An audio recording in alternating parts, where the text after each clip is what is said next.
खैर तो है जिम, कहाँ जा रहे हो तुम? हाँ भाई मैं खुद तुम्हारे पास आने वाला था। तुम्हारी वजह से पुलिस ने मेरी गाड़ी जब्त कर ली है। वो जुर्माना कौन भरेगा? भाई मैं खुद वो जुर्माना भर दूंगा। क्या कहा? इतने पैसे कहाँ से आएंगे तुम्हारे पास? हाँ, या किसी को धोखा देकर उसके पैसे लेकर भागोगे?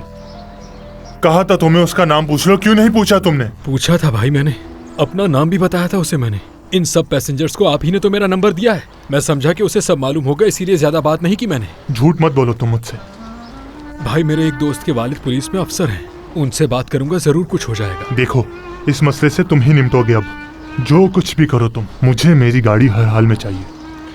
इसके लिए मैं अपनी पूरी कोशिश करूंगा भाई। कोशिश नहीं करनी तुम्हें, मुझे गाड़ी हर हाल में चाहिए, नहीं तो अंजाम तुम जानते हो।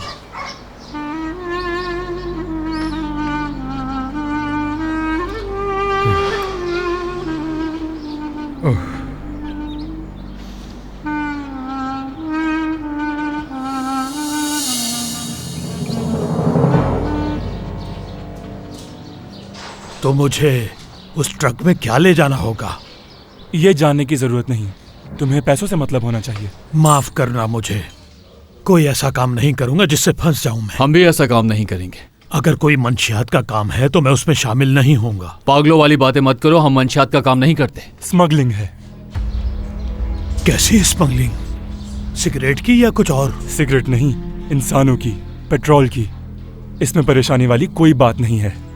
तुम पहले लोगों को ट्रक में बिठाओगे और फिर उन्हें इस्तांबुल से बाहर ले जाओगे। उनसे कहोगे कि यूरोप में है और तुम वापस आ जाओगे।